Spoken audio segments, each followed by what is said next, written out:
Hi అండి. మనకు వేసవికాలం వచ్చిందంటే ఇంకా ఆవకాయ అయితే ఇంకా గుర్తుకొచ్చేస్తుంది ప్రతి ఒక్కళ్ళకి. కాకపోతే ప్రతి ఒక్కళ్ళు ఆవకాయ పెట్టాలంటే చాలా భయం. ఎందుకంటే ఇంకా పాడైపోతుందేమో మనం పెడితే అనేసి భయపడుతూ ఉంటారు.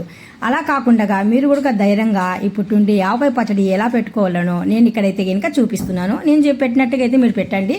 100% నేను చెప్తున్నాను కదా. మళ్ళీ ఆవకాయ మళ్ళీ మామిడికాయ సీజన్ వచ్చేంత వరకు మళ్ళీ వచ్చే కాలం వేసవికాలం వరకు మనకు ఆవకాయ నిలువ ఉన్నట్టుగా పర్ఫెక్ట్గా అయితే ఇక్కడ నేను చూపించబోతున్నాను. నేను ఈరోజు 3 రోజులు అయిపోయింది ఆవకాయ పెట్టేసి. అందుకనేసి ఈరోజు అయితే కనుక నేను కిందికి దింపేసి బకెట్ ఒకసారి అయితే ఆవకాయ కలిపేద్దామనేసి కలిపేస్తున్నాను. ఇప్పుడే మనకు 3 రోజులకి ఉప్పు కారము ఏమాత్రం సరిపోయిందా లేదా అనేది టేస్ట్ అనేది మనకు పక్కాగా తెలుస్తుంది. నాకైతే ఉప్పు కారము టేస్ట్ చూడనికే బకెట్ అయితే దింపేశాను. ముందుగా మనం ఇక్కడ మంచి మామిడికాయలు ఆవకాయకి ఏ సైజు కాయలు బాగుంటాయి అనేటివైతే కనుక నేను ఇక్కడ తీసుకుంటున్నాను అనమాట. ముందుగా మనము పైన ఉన్న జీడి తీయకుండగానే ఫస్ట్ ఆఫ్ ఆల్ వాటర్ వేసి ఫ్రెష్గా అందులో మనము సరిపోయినట్టుగా 2 కాయలు వేసేసి శుభ్రంగా అయితే కనుక కడిగేద్దాం. కడిగేసి ఒక ప్లేట్లోకి ఆ కాయల్ని పెట్టేసుకుందాము. శుభ్రంగా ఇలా కడిగేసి ఒక ప్లేట్లో అయితే ఇంకా పెట్టేస్తున్నాను. బాగా చేత్తో శుభ్రంగా 2 పక్కల రుద్ది కాయ శుభ్రం అయితే చేసుకోవాలి. ఆ తర్వాత మనము ఎక్కడ వాటర్ లేకుండా కాయని ఇలాగా ఒక క్లాత్ తీసుకొని నీట్గా అయితే కనుక కాయని శుభ్రపరచాలి. ఇలాగ శుభ్రపరిచిన కాయలు ఒక ప్లేట్లో కానీ ఒక పక్కన పెట్టుకొని అయినా కానీ సరే కొద్దిసేపు వదిలేయాలి. ఆ తర్వాత ఇక్కడ మనము మామిడికాయ జీడి ఉంటుంది కదా పైన, అదైతే శుభ్రంగా ఒక పావుల బిల్లంతా తొలగించేయాలన్నమాట. మరి దగ్గరికి కటింగ్ చేయకుండా కొద్దిగా పెద్దగానే కటింగ్ చేయండి, జీడీ లేకుండా. ఆ తర్వాత కాయని ఇలాగ సమానంగా పెట్టేసి ఒక కత్తి ద్వారా మనము ఆ కత్తిని కూడా బాగా ఏదన్నా డస్ట్ ఉందేమో చూసుకొని శుభ్రంగా అయితే తుడుచుకోవాలి. ఆ తర్వాత ఆ కాయని ఇలాగ 2 భాగాలుగా అయితే ఇంకా మనము ముక్కలు చేసి పెట్టుకోవాలి. ఈ విధంగా అయితే నేను ముక్కలు అయితే చేశాను. ఆ తర్వాత జీడి అనేది ఉంటుంది కదా, అది తీసేసి ఆ తర్వాత దీంట్లో మనకు పైపొర అనేది పల్చగా పేపర్ లాగా ఉంటుంది. అది కూడా లేకుండా మనము ఇక్కడ నీట్గా అయితే కనుక ఒక స్పూన్ ద్వారా కానీ లేదంటే వేలు ద్వారా కానీ మనము దీన్ని నీట్గా అయితే చూసుకొని తీసేయాలి. ఇది మనకు ఫస్ట్ పాయింట్ అనమాట. చూడడము ఒక వంతు, ఇలాగ తీయడం కూడా ఇంకొక వంతు. చూస్తున్నారు కదా, ఈ విధంగా అయితే ఇంకా మామిడికాయ ముక్కల్ని నీట్గా మనకు ఇంకా ముక్కలు అయితే కటింగ్ అయితే చేసేద్దాం. ముక్కలు కటింగ్ అంటే కనుక మనకు చిన్నగా కావాలంటే చిన్నవి, లేదంటే మామిడికాయ ఆవకాయకి సరిపోయినట్టుగా ముక్కలు అయితే ఇలా కొట్టేస్తున్నాను. మరి మనకు ముక్కలు చిన్నవి అయితే మరి అంత అందంగా ఉండదు, మరి పెద్దవైనా కానీ సరే బాగుండదు. ముక్క తిని పాడేయకుండా ఒక మనిషి ఒక ముక్క తిన్నట్టుగా మనం చూసుకోవాలి. ఇక్కడైతే మరి పెద్దగా కాదు, మరి అంత సన్నంగా కాకుండా ఆవకాయకి అందంగా ఉన్నట్టుగా ముక్కలైతే ఇక్కడ కొట్టేద్దాము.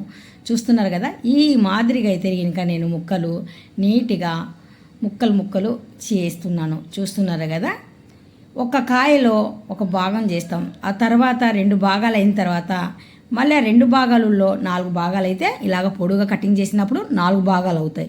4 భాగాలు అయిన తర్వాత ఒక్కొక్క ముక్కలో మనకి ఇలా పొడుగున్న ముక్కలలో 4 ముక్కలు వచ్చినట్టుగా చూస్తున్నారు కదా. ఇప్పుడు 2 అయినాయా, ఇది 3, అటు పక్క ఉన్నది 4. ఈ విధంగా నేను 4 అయితే చేసేస్తున్నాను అనమాట. అటుపక్క మూల చిన్నది ఉందనేసి అది ఉడక నేను కటింగ్ చేశాను. ఆ తర్వాత నేను ముక్కలన్నీ కటింగ్ చేసిన తర్వాత కొద్దిసేపు ఇంట్లోనే మనం కటింగ్ అయ్యేంత వరకు ఫ్యాన్ వదిలేసుకొని ముక్కలు అయితే కటింగ్ కొట్టాను. తర్వాత మంచి ఎండలో ఒక మంచి శుభ్రమైన క్లాత్ తీసేసుకొని ఆ క్లాత్ పైన అయితే కనుక మనము ఈ ముక్కలన్నీ వేసి మంచిగా ఆరబెట్టుకోవాలా. ఈ విధంగా అయితే కనుక ముక్కలు మనము నీట్గా ఆరబెట్టుకుంటే ఏదైనా చిన్న తేమ ఉన్నా కానీ సరే ముక్కలు బాగా డ్రై అయిపోతాయి. ఆ తర్వాత అవి డ్రై అయ్యేంత వరకు నేను ఇక్కడ కింద మాత్రము మనకు సరిపోయినట్టుగా ఆవాలు అయితే కనుక తీసుకున్నాను. అవునండి, మర్చిపోయాను కదా, ఇంకొక మాట. మీకు దాదాపు మామిడికాయ ముక్కలు అక్కడ 5 కేజీల దగ్గరలో ఉన్నాయి మనకు. అందుకనేసి నేను 100 గ్రాముల మనకు ఆవాలు ఉంటాయి కదా, మామిడికాయ ఆవాలంటే ఇంకా చిన్న ఆవాలు ఇస్తారు మనకు. చిన్న ఆవాలు తెచ్చుకొని దూరగా వేపి మనం ఒక ప్లేట్లో అయితే తీసి పెట్టుకోవాలి. 100 గ్రాములు అయితే కనుక ఇక్కడ నేను తీసుకున్నానండి. ఆ తర్వాత నేను ఇక్కడ మెంతులు కూడా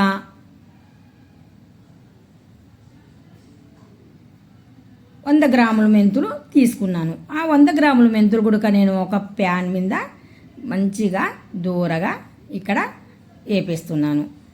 ఈ మాదిరిగా మనము మొత్తానికి ఆవాలు మెంతులు ఫ్రై చేసి ఒక ప్లేట్లో తీసి పెట్టుకుందాం. ఇవి కూడా మనకు పూర్తిగా చల్లగా అవ్వాలన్నమాట. అవి చల్లగా అయ్యేలోపు మనము ఇక్కడ ఆయిల్ కూడా ముందుగానే వేడి చేసి చల్లగా చేయాలి. అందుకనేసి ఇక్కడ ఆయిల్ కూడా వేడి చేస్తున్నాను. ఇక్కడ నేను 5 కేజీలకి 1 కేజీ ఆయిల్ అయితే కనుక తీసుకున్నాను. ఆ కేజీ ఆయిల్ నేను వేడి చేసి పెట్టాను. ఆ తర్వాత ఇక్కడ నేను ఆవాలు సపరేట్గా గ్రైండ్ చేసి పౌడర్ చేసి పెట్టానండి. ఈ మాదిరిగా అయితే పౌడర్ అయితే చేశాను. ఆ తర్వాత మెంతులు గుడక నేను ఇలాగే పౌడర్ చేసి పెట్టుకుంటున్నాను. నేను మీకు కొలతలు కరెక్ట్గా చూపించాలనేసి కలపకుండా సపరేట్గా అయితే పెట్టుకున్నాను. ఇక్కడ మనకు 100 గ్రాములు ఎల్లుల్లిపాయలు కూడా తీసుకొని పై పొట్టు అనేది తీసేసాను. ఇక్కడ మనకు 1/2 కేజీ పైన కారం పొడి అయితే తీసుకున్నాను. సరిపోయినట్టుగా పసుపు తీసుకున్నాను. 1 కేజీ ఉప్పు అయితే పెట్టుకున్నాను. చూస్తున్నారు కదా. అదే 100 గ్రాములు ఆవాలు జీలకర్ర ఆవాలు మెంతులు అన్నాను కదా, అందులో నుండి ఒక 2 స్పూను పక్కకి ఫ్రై చేసినటివి తీసి పక్కన పెట్టుకున్నాను.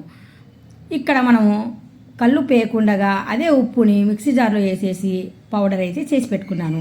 ఇప్పుడు మనకు ఒక 3 గంటలు ఎండలు పెట్టిన మామిడికాయ ముక్కలను తీసుకొని వచ్చేసి బకెట్లు అయితే కనుక వేసేస్తున్నాను. ఇక్కడ మనకు మంచిగా ఆరాయా లేదా ఎక్కడైనా తేమ ఉన్నాయా అని ఒకసారి చూసుకోవాలి. ఆ చూసుకున్న తర్వాత మనకు కాయలు బాగా పొడి పొడిగా ఉన్నాయి. ఇప్పుడు మనం అయితే కనుక ఇక్కడ ఈ కాయల పైన సరిపోయినట్టుగా కొద్దిగా ముక్కలకు బాగా అంటేలాగా ముందుగా వేయాల్సింది మనము ఆయిల్ వేయాలి. ముందుగా మనం ఆయిల్ వేస్తే ఏమవుతుందంటే కనుక ముక్క అనేది ఫాస్ట్గా మెత్తబడకుండా కొద్దిగా గట్టిగానే మనకు మళ్ళీ సంవత్సరం రోజు కూడా ఈ ముక్కను తినండి మీరు. ఇదే కలరు ఇలాగే గట్టిగా ఉండాలి కండ. అలాగైతే కనుక మనకు మామిడికాయ ముక్క చాలా టేస్టీగా ఉంటుంది. అందుకనేసి ముందుగా మనము ఇక్కడ వేడి చేసి పెట్టుకున్న ఆయిల్ కొద్దిగా చల్లగైన తర్వాత అదే ఆయిల్ని ఇందులో వేసి కొద్దిగా బకెట్ని కిందికి పైకి ముక్కల్ని బాగా పట్టేలాగా ఆయిల్ మనము ఇలాగా కలపాలి. ఆ తర్వాత ఇక్కడ మనకు పసుపు పౌడర్ అవసరము. అందుకనేసి మనకు ముక్కలకు సరిపోయినట్టుగా పసుపు పౌడర్ అయితే వేసేస్తున్నాను. ఈ పసుపు మనకు సరిపోయినట్టుగా అయితే కనుక ఇక్కడ యాడ్ చేసిన తర్వాత నేను పౌడర్ చేసి పెట్టుకున్న ఉప్పునైతే కనుక ఇందులో యాడ్ చేస్తున్నాను. ఇక్కడైతే ఇంకా నేను కేజీ ఉప్పుకి 2 పిరికిళ్ళు ఉప్పు సైడ్కి తీసానండి. ఆ తర్వాత మిగతా ఉప్పు అయినంతా యాడ్ చేశాను. ఇక్కడ 100 గ్రాముల మెంతుల పొడి, 100 గ్రాముల ఆవు పొడి, ఇవి రెండిని ఇందులో యాడ్ చేసేస్తున్నాను. చూస్తున్నారు కదా. ఈ మాదిరిగా అయితే కనుక నేను ఇందులో కలిపేస్తున్నాను. ఇక్కడ మనం కొన్ని జాగ్రత్తలు 100% బాగా తీసుకున్నాం అనుకోండి, ఆవకాయ ఎవరు పెట్టినా కానీ సరే చాలా చక్కగా ఉంటుంది. ఇప్పుడు ఇక్కడ నేను కారం పొడి కూడా మనకు సరిపోయినట్టే కారం పొడి అయితే తీసుకున్నాను. నేను ఇక్కడ కారం పొడి వచ్చేసి 1/2 కేజీకి కొద్దిగా ఎక్కువ తీసుకున్నాను. ఇక్కడ ఎల్లుల్లి నంబలు కొన్ని ఇందులో 100 గ్రామ్స్లో సగం అందులో వేసాను, సగం మాత్రం మిక్సీ జార్ తీసుకొని ఇందులో కొద్దిగా లావులాగా దంచి పేస్ట్ లాగా చేసి వేద్దామనేసి పక్కన పెట్టుకున్నాను. ఇక్కడ మనం ఫ్రై చేసి పెట్టుకున్న ఆవాలు పొడి ఆవాలు అయితే కనుక అలాగే వేసేస్తున్నాను. మెంతులు కూడా సేమ్ ఆ రకంగానే నేను ఇక్కడ ఇందులో యాడ్ చేసేస్తున్నాను. ఇప్పుడు మనం నూరి పెట్టుకున్న ఎల్లుల్లి ముద్దను కూడా ఇందులో ఇలాగ కలిపేద్దాము. చూస్తున్నారు కదా. ఈ మాదిరిగా అన్ని మసాలాలు మనకేమేం కావాలనో అవన్నీ వేసి మన పాత రోజుల్లో మన అమ్మమ్మలు పెట్టినట్టుగా అయితే కనుక నేను ఇక్కడ ఆవకాయనైతే రెడీ చేస్తున్నాను. చూస్తున్నారు కదా. 5 కేజీలకైతే నాకు ఇక్కడ బకెట్ బాగా నిండిపోయింది. నాకు చేత్తో కలపడం కానీ చెంచాతో కలపడం కానీ చాలా కష్టంగా అనిపించింది. అందుకనేసి నేను మళ్ళీ పక్కన ఒక పెద్ద పాత్ర తీసుకొని ఆ పాత్రలో ఇవన్నీ వేసి కలిపేద్దాం అనుకున్నాను. అందుకనేసి వెంటనే నేను ఒక పాత్ర తీసుకున్నాను. ఆ పాత్రలో ఇవన్నీ వేసి బాగా చక్కగా ఉప్పు కారం అన్నీ అంటేలాగా ముక్కకి ఇక్కడ ఒక పెద్ద పాత్ర తీసుకొని అది కూడా ఒక పొడి గిన్నె తీసుకొని నీట్గా ఇక్కడైతే కనుక మనము ముక్కల్ని ఉప్పు కారము పసుపు ఆవు పిండి మెంతు పొడి ఇవన్నీ బాగా కలపాలండి. అందుకనేసి మనం కొద్దిగా ఫ్రీగా ఉన్న గిన్నె తీసుకొని నీట్గా ఇక్కడ అడుగు నుండి అయితే కనుక బాగా చక్కగా ఇలాగా కలిపేయాలి. చూస్తున్నారు కదా. ముక్కలు కూడా మనకు చాలా పర్ఫెక్ట్గా కుట్టుకున్నాము. చాలా పర్ఫెక్ట్గా ఉంది ముక్క. మరి చిన్నగా కాకుండా మరి పెద్దగా కాకుండా. చూస్తున్నారు కదా. Please like share comment subscribe.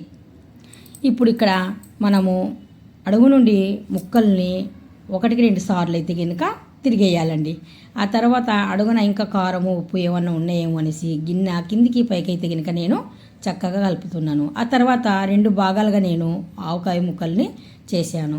ఇక్కడ చేసిన తర్వాత ఇందులో కొద్దిగా ఆయిలు, మరి ఆ గిన్నెలో కూడా కొద్దిగా ఆయిలు సమానంగా వేసి మనము, ఎందుకంటే ఒకటే బకెట్లు వేసి కలుపుదామంటే కొద్దిగా ఇబ్బందిగా ఉంది కదా, అందుకనేసి నేను ఇక్కడ 2 విధాలుగా 2 పాటలు అయితే కనుక చేసేసాను అనమాట.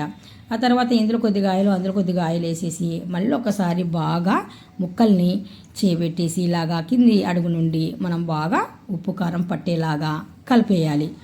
ఈ విధంగా అయితే కనుక కలిపితే కనుక మనకు ముక్కకి పర్ఫెక్ట్గా ఉప్పు కారం అనేది చాలా చక్కగా అందుతుంది. అందుకనేసి నేను బాగా ఇక్కడ చేపెట్టేసి నీట్గా అది కూడా చెయ్యి తేమ లేకుండా పొడి చేయి శుభ్రంగా కడుక్కొని తుడుచుకొని అప్పుడు మనం ఇక్కడ ఆవకాయ ముక్కల్ని అయితే కనుక ఇలాగా ఈ విధంగా అయితే కనుక కలిపేయాలి. అడుగు నుండి అయితే కనుక బాగా కలిపిన తర్వాత మనము మరి ఇంకా బకెట్లకి గుడక సేమ్ ఆ గిన్నెలో ఎలా కలిపామో ఇక్కడ గుడక అలా ఆ విధంగానే మనం ముక్కల్ని బాగా ఆవకాయ ముక్కల్ని ఇలాగా ఉప్పు కారం పట్టేలాగా కలిపేయాలి. ఇక్కడ నాకు 1 లీటర్ అయితే ఆయిల్ అయితే కనుక నేను ఇందులో యాడ్ చేశానండి. 1 లీటర్ ఆయిల్ మనం యాడ్ చేసినప్పుడు ఇక్కడ నాకు ఏమయ్యిందంటే నాకు ఇంకా కొద్దిగా ఆయిల్ అనేది తక్కువ అని అనిపించింది. అందుకనేసి నేను వెంటనే మళ్ళీ 1/2 లీటర్ ఆయిల్ తీసుకొని మళ్ళీ వేడి చేసేసి చల్లగైన తర్వాత మళ్ళీ పైనుండి అయితే కనుక వేసేస్తున్నాను. ఇలాగ వేసిన తర్వాత మనము బకెట్ అనేది కవర్ చేసి చక్కగా పెట్టేశాము. 3 రోజుల తర్వాత నేను ఆవకాయనైతే కనుక కిందికి దింపేశాను. ఇప్పుడు మనకు 3 రోజుల తర్వాత ఆవకాయ అనేది ఎంత మాత్రము ఉప్పు కారం తక్కువ ఉన్నా కానీ సరే ఈ మూమెంట్లో మనం కలపడానికి అవకాశాలు. అందుకనేసి ఇప్పుడు మనము ఉప్పు కారము చెక్ చేద్దామనేసి ఒకసారి టేస్ట్ కోసం అయితే కనుక బకెట్ కిందికి దింపేసి చక్కగా అడుగు నుండి ఒకసారి బాగా కలిపేసానండి. కలిపిన తర్వాత ఇక్కడ నాకు కరెక్ట్గా ఉప్పు కారం అనేది చాలా పర్ఫెక్ట్గా అనిపించింది. అందుకనేసి ఇప్పుడు నాకు సరిపోయినట్టుగా కొద్దిగా ఒక చిన్న బాటిల్ తీసుకొని దాంట్లో నింపుతున్నాను. వీడియో నచ్చితే లైక్